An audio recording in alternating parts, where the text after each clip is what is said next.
Hi friends, welcome back to Karunya Kannada ಮನೆಗೆ. ಹೊಸದಾಗಿ ನನ್ನ ಚಾನಲ್ ಯಾರಾದರೂ ನೋಡುವುದಾದರೆ ಪ್ಲೀಸ್ ಸಬ್ಸ್ಕ್ರೈಬ್ ಮಾಡಿರಿ. ಪಕ್ಕದಲ್ಲಿರುವಂಥ ಬೆಲ್ಲೈಕನನ್ನು ಕ್ಲಿಕ್ ಮಾಡಿರಿ. ಈ ದಿನ ನಮ್ಮ ಮನೇಲಿ ವಿಶೇಷ ಏನಂದರೆ, ಈ ದಿನ ನಮ್ಮ ಮನೆಗೆ ಕ್ಯಾರಲ್ಸಿಗೆ ಬರ್ತಾರೆ ರೀ. ಅದಕ್ಕೆ ನಾವು ಈ ದಿನ ಸ್ವಲ್ಪ ಬೇಗ ಎದ್ದು ನಮ್ಮ ಮಕ್ಕಳು ಬ್ರಷ್ ಎಲ್ಲ ಮಾಡಿದಾರೆ ರೀ. ಬ್ರಷ್ ಮಾಡೋಕ್ಕಿಲ್ಲ, ನಮ್ಮ ಮಕ್ಕಳಿಗೆ ಹಾಲು ಬ್ರೆಡ್ ಕೊಟ್ಟಿದ್ದೀನಿ. ಇನ್ನು ಅವರು ಹಾಲು ಬ್ರೆಡ್ ತಿಂತಿದ್ರೆ ನಾನು ಇನ್ನೊಂದು ಸೈಡೆಲ್ಲ ಮನೇಲಿ ಕೆಲಸ ಮಾಡ್ಕೊತಿದ್ದೀನಿ ರೀ. ಮನೆಯಲ್ಲೇ ಇದ್ದರೆ ಅಷ್ಟೇನು ಕಷ್ಟ ಅನಿಸಲ್ಲ ರೀ, ಕೆಲ್ಸಕ್ಕೆ ಹೋಗ್ಬೇಕಲ್ಲ. ಅದಕ್ಕೆ ಸ್ವಲ್ಪ ಮನೆಯಾಗೆಲ್ಲ ಬೇಗ ಕೆಲಸ ಮಾಡ್ಕೊಳೋಣ ಅಂದ್ಕೊಂಡು ಮಾಡ್ಕೊತಾ ಇದ್ದೀನಿ ರೀ. ಇನ್ನೊಂದು ಏನಂದರೆ, ಅಡುಗೆ ಬಂದುಬಿಟ್ಟು ಟಿಫಿನ್ ಎಲ್ಲಿ ಮಾಡ್ಕೊಂಡು ಕೂತ್ಕೊಳ್ಳೋದು, ಭಾಳ ಟೈಮ್ ಇಡುತ್ತಂತೇಳಿ ಅನ್ನ ಸಾರು ಇಡ್ತಿದ್ದೀನಿ ರೀ. ಅನ್ನ ಬೇಳೆ ಮಾಡ್ತಾಯಿದ್ದೀನಿ. ನನ್ನ ಬೇಳೆ ನೋಡಿರಿ, ನಾನು ಯಾವಾಗಲೂ ಹೀಗೆ ಮಾಡೋದು. ನೀವು ಯಾವತ್ತಾದ್ರೂ ಹೀಗೆ ಮಾಡಿರೋ ಇಲ್ಲ ಅಂತ ಕಮೆಂಟ್ ಮಾಡಿರಿ. ನಾನಂತೂ ಯಾವಾಗಲೂ ಬೇಳೆ ಇದೇ ರೀತಿಯಲ್ಲಿ ಮಾಡೋದು. ಇನ್ನು ಅನ್ನ ಬೇಳೆಗೆ ರೆಡಿ ಮಾಡ್ಕೊತಾ ಇದ್ದೀನಿ ರೀ. ಇನ್ನೊಂದು, ಪ್ರತಿದಿನ ಮನೆ ಕ್ಲೀನ್ ಮಾಡ್ತೀವಿ ರೀ, ಮಾಮೂಲಾಗಿ ಮಾಡ್ಕೊತಿರ್ತೀವಿ. ಈಗ ನಮ್ಮ ಮನೆಯಲ್ಲಿ ಯಾರಾದರೂ ಬರ್ತಾರೆ ಅಥವಾ ಏನಾನ ಕ್ಯಾರಲ್ಸ್ ಇದೆ ಅಂದರೆ ಇನ್ನೂ ಇಲ್ಲಿದ್ದು ಕ್ಲೀನಿಂಗ್ ಮಾಡ್ಕೊತೀವಿ ರೀ. ಇನ್ನೊಂದು ಏನಂದರೆ, ಸಂತೋಷದ ಸಡಗರ ರೀ. ಈ ಕ್ರಿಸ್ಮಸ್ ಹಬ್ಬ ಬಂತಂದರೆ ಭಾಳ ಅಂದರೆ ಭಾಳ ಸಂತೋಷ ಆಗ್ತೈತೆ ರೀ. ಯಾಕೆಂದರೆ ನಾವು ವರ್ಷಕ್ಕೆ ಒಂದೇ ಹಬ್ಬ ಅಲ್ಲ ರೀ ಮಾಡೋದು. ಭಾಳ ಅಂದರೆ ಭಾಳ ಸಂತೋಷ ರೀ. ಪ್ರತಿದಿನವೂ ಅಡುಗೆ ಏನು ಪ್ರತಿದಿನ ಮಾಡ್ಕೊತಿರ್ತೀವಿ, ಉಣ್ತಾ ಇರ್ತೀವಿ. ಆದರೆ ಹಬ್ಬ ಬಂತಂದರೆ ಏನೋ ಸಂತೋಷ. ಯಾಕಂದರೆ ರೀ, ದೇವರು ನಮ್ಮ ಸಲುವಾಗಿ ತನ್ನ ರಾಜ್ಯವನ್ನು ಬಿಟ್ಟು ನಮ್ಮ ಪಾಪಗಳ ನಿಮಿತ್ತವಾಗಿ ಯೇಸು ಕ್ರಿಸ್ತರು ಈ ಲೋಕಕ್ಕೆ ಬರ್ತಾರೆ ರೀ. ಈ ಲೋಕದಲ್ಲಿ ಮನುಷ್ಯನಾಗಿ ಹುಡ್ತಾನೆ, ನಮಗೋಸ್ಕರ ಪ್ರಾಣ ಕೊಡ್ತಾನೆ ರೀ. ಈ ಲೋಕದಲ್ಲಿ ಯಾರೂ ಕೊಡೋಕ್ಕೆ ಸಾಧ್ಯ ಇಲ್ಲ. ಆದರೆ ಯೇಸು ಕ್ರಿಸ್ತರು ಮಾತ್ರ ತನ್ನ ಪ್ರಾಣವನ್ನು ಕೊಟ್ಟು ನಮ್ಮ ಪಾಪಗಳನ್ನು ತೊಳೆದು ಹಾಕಿದ್ದಾನೆ ರೀ. ಆದರೆ ಈ ಲೋಕದ ಜನಕ್ಕೆ ಹೇಳಿದರೆ ಅವರು ನಂಬೋದಿಲ್ಲ, ನೋಡಿ ನಗುತ್ತಾರೆ. ಆದರೆ ನಮ್ಮ ಅನುಭವ ಪ್ರಕಾರ ನೋಡಿದರೆ ದೇವರು ನಿಜವಾಗ್ಲೂ ನಮಗೋಸ್ಕರ ತನ್ನ ಪ್ರಾಣವನ್ನು ಕೊಟ್ಟಿದ್ದಾನೆ. ನಮ್ಮ ಪಾಪದ ನಿಮಿತ್ತ ತಾನು ಕಲ್ವಾರಿ ಶಿಲುಬೆಯಲ್ಲಿ ಪ್ರಾಣವನ್ನು ಕೊಟ್ಟಿದ್ದಾನೆ ರೀ. ನಮ್ಮ ಮನುಷ್ಯರು ಆದರೆ ನಾವು ಕೊಡೋಕ್ಕೆ ಸಾಧ್ಯ ಇಲ್ಲ ರೀ. ಮಾತು ಕೊಡ್ತೀವಿ, ಆಮೇಲೆ ಹಿಂಜರಿದು ಬಿಡ್ತೀವಿ. ಆದರೆ ದೇವರು ಮಾತು ಕೊಟ್ಟು ಅದನ್ನು ನೆರವೇರಿಸುವಂಥ ಕರ್ತನಾಗಿದ್ದಾನೆ. ಯಾರ್ಯಾರು ನೀವು ನಿಮ್ಮ ಮನೆಯಲ್ಲಿ ಕ್ರಿಸ್ಮಸ್ ಮಾಡ್ತಾ ಇದ್ದೀರಿ, ಕಮೆಂಟ್ ಮಾಡಿರಿ. ಇಲ್ಲಿ ನೋಡಿರಿ, ನಾನು ಅನ್ನ ಬೇಳೆ ಮಾಡಿದೆ ರೀ. ಅನ್ನ ಬೇಳೆ ಮಾಡಿ ನನ್ನ ಮಕ್ಕಳು ಊಟ ಮಾಡ್ತೀನಿ ಅಂತೇಳಿ ಕೂತ್ಕೊಂಡಿದ್ದಾರೆ. ನೋಡಿರಿ ಎಷ್ಟು ಚೆನ್ನಾಗಿ ಆಟಾಡ್ತಾ ಇದ್ದಾರೆ. ನಮ್ಮ ಮಕ್ಕಳಿಗೆ ಖುಷಿ ಆಗ್ಬಿಟ್ಟೈತೆ. ಇದಕ್ಕೆ ಏನೋ ನಮ್ಮ ಮನೇಲಿ ಇವತ್ತು ಕ್ಯಾರಲ್ಸಿಗೆ ಬರ್ತಾರೆ ಅಂತ ಹೇಳಿದ್ದೀನಿ ನಮ್ಮ ಮಕ್ಕಳಿಗೆ. ನಮ್ಮ ಮಕ್ಕಳು ಏನಂತಿದ್ದಾರೆ, ನಮ್ಮ ಮನೇಲಿ ಇವತ್ತು ಹಬ್ಬ, ನಮ್ಮ ಮನೇಲಿ ಇವತ್ತು ಹಬ್ಬ ಅಂತ ಹೇಳ್ತಾ ಇದ್ದಾರೆ. ಆದರೆ ರೀ, ತಂದೆ ತಾಯಿಗಿಂತ ಮಕ್ಕಳಿಗೆ ಖುಷಿ ರೀ. ಎಲ್ಲಿಗಾನ ಹೋಗ್ತೀವಂದರೆ ಇಲ್ಲ ನಮ್ಮ ಮನೆಗೆ ಯಾರಾದರೂ ಬರ್ತಾರೆ ಅಂತಂದರೆ ಮಕ್ಕಳಿಗೆ ಭಾಳ ಅಂದರೆ ಭಾಳ ಸಂತೋಷ. ಅದಕ್ಕೆ ನಮ್ಮ ಮಕ್ಕಳಿಗೆ ನೀವೆಲ್ಲ ಬೇಗ ಊಟ ಮಾಡಿ ರೆಡಿಯಾಗಿ ಸ್ಕೂಲ್ಗೆ ಹೋಗ್ಬಿಡ್ರಮ್ಮ, ಬರ್ತಾರೆ ಜಲ್ದಿ ಅಂತಂದರೆ ಸರಿ ಹೇಳಮ್ಮ ಅಂತೇಳಿ ನಮ್ಮ ಮಗಳು ಹೇಳಿದ್ದಾಳೆ. ಇನ್ನೊಂದು ಮಗಳು ಏನಂತಾಳೆ, ಇಲ್ಲಮ್ಮ ನಾನು ಹೋಗೋದಿಲ್ಲ, ಮತ್ತು ಅವ್ರು ಬಂದು ಹೋಗ್ಬಿಟ್ರೆ ಹೆಂಗ, ಇಲ್ಲೋಳಮ್ಮ ಇವತ್ತೊಂದಿನ ರಜೆ ಕೊಡಮ್ಮ, ಇವತ್ತೊಂದಿನ ರಜೆ ಹಾಕ್ಬಿಡ್ತೀನಿ ಸ್ಕೂಲಿಗೆ ಅಂತ ಹೇಳ್ತಿದ್ದಾಳೆ. ಆದರೆ ನಾನು ಬೇಡ ಅಂತ ಹೇಳ್ತಿದ್ದೀನಿ. ನನ್ನ ನಮ್ಮ ಯಜಮಾನ್ರು ಸಹ ಊಟಕ್ಕೆ ಕುಂತ್ಕೊಂಡಿದ್ದಾರೆ. ಟೈಮ್ ಆಗಿದೆ 9 ಗಂಟೆ. ಇನ್ನು ಅವ್ರು ಊಟ ಮಾಡಿಕೊಂಡು ಹೋಗ್ತೀನಿ ಅಂತೇಳಿ ನಾವು ಊಟಕ್ಕೆ ಕೂತ್ಬಿಟ್ಟಿನಿ. ಇನ್ನು ಹಾಗೆ ಇನ್ನೊಂದು ಸೈಡು 2-3 ದಿನ ಆಯ್ತು ರೀ, ಹಾಲಿನ ಕೆನೆ ಹೊರಗಡೆನೇ ಇಟ್ಟಿದ್ದೀನಿ. ಅದೆಲ್ಲ ಫುಲ್ಲು ಉಬ್ಬಿಬಿಟ್ಟೈತೆ. ಇನ್ನು ಹಂಗೆ ಇಟ್ಟರೆ ಇನ್ನು ಚೆನ್ನಾಗಿರಲ್ಲ, ಇನ್ನು ಕೆಟ್ಟೋಗ್ಬಿಡ್ತೈತೆ ಅಂತೇಳಿ ಇನ್ನು ಸರಿ ಬೆಣ್ಣೆ ತೆಗಿಯೋಣ ಅಂತೇಳಿ, ತುಪ್ಪನೂ ಖಾಲಿಯಾಗಿತ್ತು. ಈಗ ಹಬ್ಬ ಬಂತಲ್ರಿ, ಸ್ವೀಟ್ಸ್ ಮಾಡಬೇಕು. ಅದಕ್ಕೆ ಇನ್ನು ಬೆಣ್ಣೆಯನ್ನು ತೆಗೆದು ತುಪ್ಪನ ಮಾಡೋಣ ಅಂತೇಳಿ ಇನ್ನು ನಾನು ಬೆಣ್ಣೆ ತೆಗಿತಾ ಇದ್ದೀನಿ ರೀ.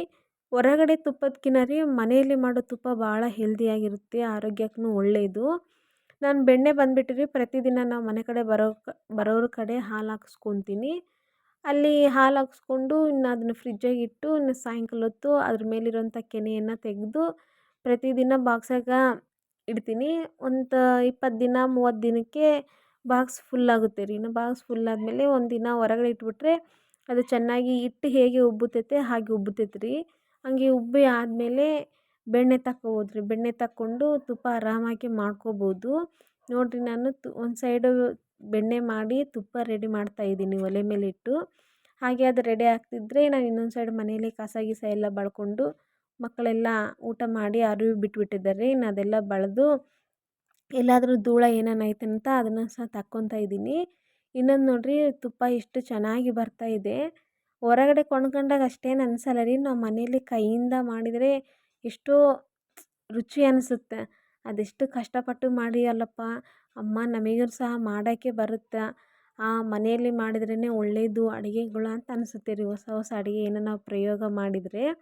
ನೋಡಿರಿ, ನನ್ನ ತುಪ್ಪ ರೆಡಿಯಾಗಿದೆ. ಈಗ ಸ್ಟವ್ ಆಫ್ ಮಾಡಿ ಎಲೆಗಳನ್ನು ಹಾಕಿದ್ದೆ ರೀ. ಎಲೆ ಎಲ್ಲ ಸೈಡ್ ಹಿಂಗೆ ನಿಂದಿರಿಸಿದ್ದೀನಿ, ಯಾಕೆಂದರೆ ಅದರಲ್ಲಿರೋ ತುಪ್ಪ ಎಲ್ಲ ಇಳೀಲಿ ಅದರಲ್ಲಿ ಪಾತ್ರೆಯಲ್ಲಿ ಅಂತ. ಇನ್ನೊಂದು ಸೈಡೆಲ್ಲ ಗ್ಯಾಸ್ ಕಟ್ಟೆ ಕ್ಲೀನ್ ಮಾಡ್ಕೊತಾ ಇದ್ದೀನಿ ರೀ. ಗ್ಯಾಸ್ ಕಟ್ಟೆ ಎಲ್ಲ ಸ್ವಲ್ಪ ಅಡುಗೆ ಮಾಡಿದ್ದೆಲ್ಲ ಉಕ್ಕಿದ ಸಲುವಾಗಿ ನಾನು ಅದೆಲ್ಲ ಕ್ಲೀನ್ ಮಾಡ್ಕೊತಾ ಇದ್ದೀನಿ. ಈಗ ಬೇಗ ಕೆಲ್ಸಕ್ಕೆ ಹೋಗ್ಬೇಕು ರೀ. ಇನ್ನು ಕೆಲಸದಿಂದನೂ ಫೋನ್ ಮಾಡ್ತಿದ್ದಾರೆ, ಯಾವಾಗ ಬರ್ತಿ ಅಂತ. ಇಲ್ಲ, ನಮ್ಮ ಮನೇಲಿ ಇವತ್ತು ಸ್ವಲ್ಪ ಪ್ರೇಯರ್ ಇರುತ್ತೆ, ಸಾಯಂಕಾಲ ಹೊತ್ತು ಸ್ವಲ್ಪ ಮನೆಯಲ್ಲಿ ಕೆಲಸ ಮಾಡಿಕೊಂಡು ಬರ್ತೀನಿ ಅಂತ ಅವ್ರಿಗೆ ಹೇಳಿದ್ದೀನಿ ರೀ. ಇಲ್ಲಿ ತುಪ್ಪ ರೆಡಿ ಮಾಡಿಟ್ಟಿದ್ದು ತಣ್ಣಗಾಗಿದೆ ರೀ. ಇನ್ನು ಅದನ್ನು ಸಹ ಒಂದು ಬಾಕ್ಸಲ್ಲಿ ಹಾಕಿ ಮುಚ್ಚಿಟ್ಟು ಇನ್ನು ಬಂಡೆ ಒರೆಸ್ಕೊತಾ ಇದ್ದೀನಿ. ಬಂಡೆ ನೋಡ್ರಿ, ಮನೆ ಕ್ಲೀನ್ ಅಂದರೆ ಬಂಡೆ ಒರೆಸಿದಾಗಲೇ ಕ್ಲೀನ್ ಅನಿಸುತ್ತಾ. ಕಸ ಬಳ್ದಾಗ ಒಂದು ಅರ್ಧ ಕ್ಲೀನ್ ಅನಿಸಿದ್ರೆ ಬಂಡೆ ಒರೆಸಿದಾಗ ಇನ್ನೂ ಸ್ವಲ್ಪ ಕ್ಲೀನ್ ಅನಿಸುತ್ತಾ. ಬಂಡೆ ಎಲ್ಲ ಒರೆಸ್ಕೊಂಬಂದ್ರಿ. ಮಕ್ಕಳಿದ್ರೆ ಸ್ವಲ್ಪ ಗಲೀಜು ಮಾಡಿಬಿಡ್ತಾರೆ, ಅದಕ್ಕೆ ಮಕ್ಕಳನ್ನ ಹೊರಗಡೆ ಆಟ ಆಡೋಕ್ಕೆ ಕಳಿಸಿದ್ದೀನಿ. ಇನ್ನು ಇಬ್ಬರನ್ನ ಸ್ಕೂಲಿಗೆ ಕಳಿಸಿದ್ದೀನಿ ರೀ. ಅವರು ಸ್ಕೂಲಿಗೆ ಹೋಗಿ ಬರೋಷ್ಟರಲ್ಲಿ ನನ್ನ ಮನೆಗೆಲ್ಲ ಕೆಲಸ ಮುಗೀತಂತೇಳಿ ಇನ್ನು ಮನೆಯಲ್ಲೆಲ್ಲ ಕೆಲಸ ಮಾಡ್ಕೊತ ಪಾತ್ರೆ ತೊಳ್ಕೊತಿದ್ದೀನಿ ರೀ. ನಮ್ಮ ಮನೆ ಕಡೆ ಇರೋರು ಮಾತಾಡ್ತಿದ್ರೆ ಅವ್ರ ಕಡೆ ಮಾತಾಡ್ಕೊತಾನೆ ಪಾತ್ರೆ ತೊಳಿತಾ ಇದ್ದೀನಿ. ಇನ್ನು ಅಷ್ಟರಲ್ಲಿ ನಮ್ಮ ಚಿಕ್ಕ ಮಗಳು ಸತಾಯಿಸ್ತಾ ಇದ್ದಾಳೆ, ಒಂದು ಮಾತು ಹೇಳಿದ್ರೂ ಕೇಳ್ತಾನೆ ಇಲ್ಲ.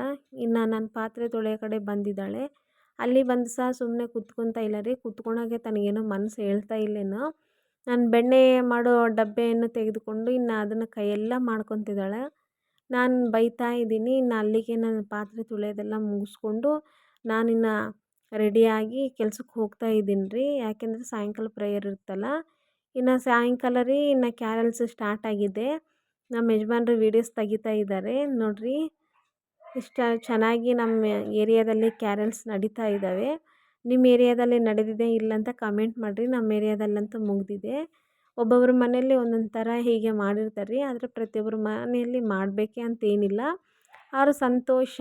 ಹಿಂಗೆ ಗೋದಲ್ಲಿ ಮಾಡಿ ಕ್ರಿಸ್ತನು ಹುಟ್ಟಿದ್ದಾನೆ ಅಂಥೇಳಿ ಹಿಂಗೆ ಗೋದಲ್ಲಿ ಮಾಡಿ ಅದರಲ್ಲಿ ಒಂದು ಗೊಂಬೆಯನ್ನು ಇಡ್ತಾರೆ ರೀ. ಆಮೇಲೆ ಇಲ್ಲಿ ಕುಂತಿದ್ದಾರಲ್ರಿ, ಇವ್ರು ನಮ್ಮ ಅತ್ತೆ ರೀ, ನಮ್ಮ ದೊಡ್ಡತ್ತೆ, ನಮ್ಮ ಯಜಮಾನ್ರವ್ರ ದೊಡ್ಡಮ್ಮ ಇವರು ವಯಸ್ಸಾಗ್ಬಿಟ್ಟಿದೆ. ಈಗ ಎಲ್ಲಿಗೆ ಬರೋದಿಲ್ಲ ರೀ. ಈಗ ಸುಮಾರು ಏನಿಲ್ಲ ಅಂದರೆ ಅವರಿಗೆ ಒಂದು 90-91 ವರ್ಷ ಇರ್ಬೋದು. ನಾವು ಅಷ್ಟವರೆಗೆ ಹೆಂಗಾಗಿರ್ತೀವೋ ಗೊತ್ತಿಲ್ಲ, ಆದರೆ ಇವರಾದರೂ ಸ್ವಲ್ಪ ಆರಾಮಿದ್ದಾರೆ. ಇನ್ನು ನಮ್ಮ ಹೆಣ್ಮಗಳು ಮನೆಗೆ ಬಂದಿದ್ದೀವಿ ರೀ. ಇನ್ನು ಇಲ್ಲಿ ಸಹ ಪ್ರೇಯರ್ ನಡೀತಾ ಇದೆ. ನಮ್ಮ ಮಗಳು ಡ್ರೆಸ್ ಹಾಕ್ಕೊಂಡಿದ್ದಾಳೆ. ಖುಷಿ ಆಗ್ಬಿಟ್ಟೈತೆ ಮಗಳಿಗೆ. ಏನಮ್ಮ ನೀನು ಕ್ಯಾರಲ್ಸ್ ಏನೋ ನಡೆಸ್ತಾ ಇದೆಯಾ ಅಂದರೆ, ಹ್ಞೂ ಮಾಮ ಅಂತ ನಮ್ಮ ಯಜಮಾನ್ರಿಗೆ ಹೇಳ್ತಾ ಇದ್ದಾಳೆ.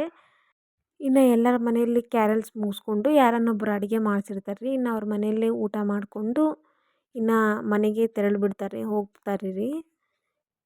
ಇದು ವರ್ಷಕ್ಕೆ ಒಂದೇ ಸರಿ ರೀ, ಅದಕ್ಕೆ ಭಾಳ ಜನ ಬರ್ತಾರೆ. ಮಕ್ಕಳು ಚಿಕ್ಕವರಿದ್ದರೆ ಮಾತ್ರ ಬರೋಲ್ಲ. ಇನ್ನು ಸ್ವಲ್ಪ ಅವ್ರ ಮಕ್ಕಳು ಇನ್ನೊಂದು ದೊಡ್ಡವರಿದ್ದರೆ ಹೋಗ್ತಾರೆ. ಏಕೆಂದರೆ ವರ್ಷಕ್ಕೆ ಒಂದೇ ಸಾರಿ ಅಲ್ಲ ಹಬ್ಬ ಬರೋದು ಅಂತ ಮಾಡ್ತಾರೆ ರೀ. ನಾನಂತೂ ಹೋಗಿಲ್ಲ, ಯಾಕೆಂದರೆ ನಮ್ಮ ಮಕ್ಕಳು ಚಿಕ್ಕವರಿದ್ದಾರೆ, ಅದಕ್ಕೆ ನಾನು ಹೋಗಿಲ್ಲ ರೀ. ಕ್ಯಾರಲ್ಸ್ ಎಲ್ಲ ಮುಗಿಸ್ಕೊಂಡು ಹೋಗ್ತಿದ್ದಾರೆ ರೀ. ನಮ್ಮ ಅತ್ತೆ ನೆಕ್ಸ್ಟ್ ಇಯರಲ್ಲಿ ನಾವು ಬರೋದಂತೇಳಿ ಫೋಟೋ ತೆಗೆಸ್ಕೊತಾ ಇದ್ದಾರೆ. ಇದು ಫುಲ್ ಮೆಮೊರಿಯಾಗಿ ಇರುತ್ತೆ ರೀ. ಯಾಕೆಂದರೆ ಈ ವಯಸ್ಸು ಮತ್ತೆ ಬರೋದಿಲ್ಲ, ಈ ದಿನ ಮತ್ತೆ ಬರುವುದಿಲ್ಲ. ಅಂದರೆ ಕರ್ತನು ಮಾತ್ರ ಸದಾ ನಮ್ಮ ಜೊತೆ ಇರ್ತಾನೆ ರೀ.